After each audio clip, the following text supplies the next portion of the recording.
ಎಲ್ರಿಗೂ ನಮಸ್ಕಾರ. Welcome back to my channel. ಇವತ್ತು ಬ್ರೋಕನ್ ವೀಟ್ ದಲಿಯಾ ಅದರದ್ದು ವೆಜಿಟೇಬಲ್ ಪಲಾವ್ ಮಾಡ್ತಾಯಿದ್ದೀನಿ.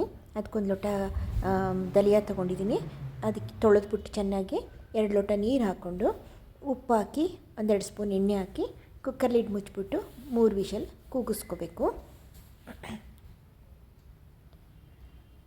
ಈಗ ಅನ್ನಕ್ಕೆ ಎಷ್ಟು ಬೇಕೋ ಅಷ್ಟು ಉಪ್ಪು ಹಾಕ್ಕೊಂಡಿದ್ದೀನಿ. ತರಕಾರಿಗೆ ಮತ್ತೆ ಹಾಕ್ಕೊಳ್ಳೋಣ ಉಪ್ಪನ್ನ. ಇವಾಗ ಅದಕ್ಕೊಂದು ಪೇಸ್ಟ್ ಮಾಡ್ಕೋಬೇಕು.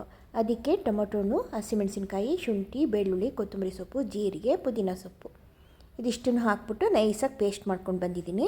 ಅದಕ್ಕೆ ಅರಿಶಿನ 1/4 ಸ್ಪೂನು, ಗರಂ ಮಸಾಲ 1 ಸ್ಪೂನು ಮತ್ತು ಪಲಾವ್ ಮಸಾಲ 1 ಸ್ಪೂನು ಇದಿಷ್ಟನ್ನು ಹಾಕಿ ಎತ್ತಿಟ್ಕೊಂಡಿದ್ದೀನಿ.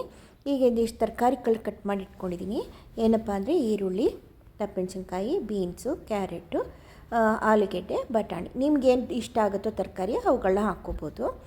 ಆಮೇಲೆ ಈಗ ಒಂದು ಬಾಣಲಿ ಇಟ್ಬಿಟ್ಟು ಅದಕ್ಕೆ ಕಡಲೆಬೇಳೆ, ಉದ್ದಿನಬೇಳೆ, ಸಾಸಿವೆ, ಜೀರಿಗೆ, ಗೋಡಂಬಿ ಇದಿಷ್ಟು ಹಾಕ್ಬಿಟ್ಟು ಅದು ಕೆಂಪಗಾದಮೇಲೆ ಈಗ ಫಸ್ಟು ಬೀನ್ಸು, ಕ್ಯಾರೆಟು, ಆಲೂಗೆಡ್ಡೆ, ಬಟಾಣಿ ಇದಿಷ್ಟನ್ನು ಹಾಕೋಣ. ಯಾಕೆಂದರೆ ಇವು ಬೇಯೋಕ್ಕೆ ಟೈಮ್ ತೊಗೊಳುತ್ತೆ. ಇದು ಒಂಚೂರು ಮುಕ್ಕಾಲಸಿ ಬೆಂದ ಮೇಲೆ ನಾವು ಈರುಳ್ಳಿ ಮತ್ತು ದಪ್ಪಮೆಣಸಿನ್ಕಾಯಿನ ಹಾಕ್ಕೊಳ್ಳೋಣ. ಇದು ಬೇಯೋವಾಗಲೇ ಒಂದು ಸ್ವಲ್ಪ ಉಪ್ಪು ಹಾಕ್ಕೊಂಬಿಡೋಣ. ತರಕಾರಿಗೆ ಎಷ್ಟು ಬೇಕೋ ಅಷ್ಟು ಉಪ್ಪು ಹಾಕ್ಕೊಳ್ಳೋಣ. ಯಾಕೆ ಅಂತಂದರೆ ಅನ್ನಕ್ಕೆ ನಾನು ಆಲ್ರೆಡಿ ಉಪ್ಪು ಹಾಕಿದ್ದೀನಿ. ಅನ್ನಕ್ಕೆ ಹಾಕಿರೋ ಉಪ್ಪು ಕರೆಕ್ಟಾಗಿದೆ. ಅದು ನೋಡಿ, ಅನ್ನ ಕೂಡ ರೆಡಿ ಆಯಿತು. ಅನ್ನ ಅಂದರೆ ಗೋಧಿ ತರಿ ಅನ್ನ ರೆಡಿ ಆಗಿದೆ. ಇದು ಬೆಂದಿದೆ. ಈಗ ಮುಕ್ಕಾಲಿಸಿ ಈಗ ಈರುಳ್ಳಿ ಮತ್ತು ದಪ್ಪಮೆಣಸಿನ್ಕಾಯಿ ಹಾಕ್ಕೊಳ್ಳೋಣ.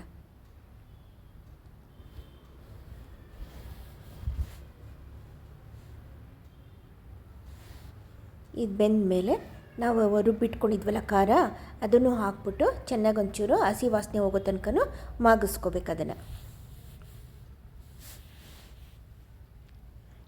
ನಿಮ್ಗೆ ಇದು ಪೇಸ್ಟ್ ಮಾಡ್ಕೊಳ್ಳೋಕೆ ಟೈಮ್ ಇಲ್ಲ ಅಂತ, ಮಾಡ್ಕೊಳ್ಳೋಕೆ ಇಷ್ಟ ಇಲ್ಲ ಅಂತಂದರೆ ಬೇಕಾದ್ರೆ ಟೊಮೊಟೊ ಸಾಸ್ ಹಾಕ್ಬೋದು, ಬ್ಲ್ಯಾಕ್ ಪೆಪ್ಪರ್ ಪೌಡ್ರು ಹಾಕ್ಬೋದು, ಮತ್ತು ಗರಂ ಮಸಾಲ ಪೌಡ್ರು ಮತ್ತು ಪಲಾವ್ ಮಸಾಲ ಪೌಡ್ರು ಅವೆಲ್ಲ ಹಾಕೋದು ಮಾಮೂಲಿ ಹಾಕಲೇಬೇಕು.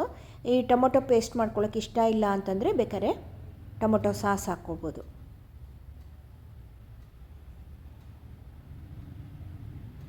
ಇದು ಎಣ್ಣೆ ಬಿಟ್ಕೊಳ್ಳೋ ಸ್ವಲ್ಪ ತನಕ ಹುರ್ಕೊಳ್ಳೋಣ. ಉಪ್ಪು ಆಲ್ರೆಡಿ ನಾನು ಹಾಕಿದ್ದೀನಿ. ಇದಕ್ಕೆ ತರಕಾರಿಗೆ ಇದಕ್ಕೆ ಎಷ್ಟು ಬೇಕಷ್ಟು ಉಪ್ಪು ಹಾಕಿದ್ದೀನಿ. ಈಗ ಅನ್ನ ಹಾಕ್ಕೊಂಡು, ಗೋಧಿ ತರಿ ಅನ್ನ ಹಾಕ್ಕೊಂಡು ಚೆನ್ನಾಗಿ ಮಿಕ್ಸ್ ಮಾಡ್ಕೊಂಬಿಡೋಣ. ಈಗ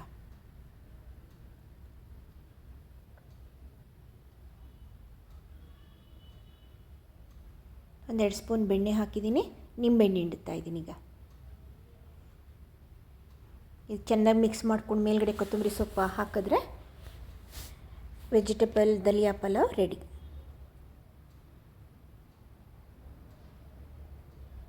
ನೀವು ಒಮ್ಮೆ ಟ್ರೈ ಮಾಡಿ, ತುಂಬ ಟೇಸ್ಟಿಯಾಗಿರುತ್ತೆ. ಈಸಿನೂ ಇದೆ ಮಾಡಲಿಕ್ಕೆ. ಓಕೆನಾ? Thank you.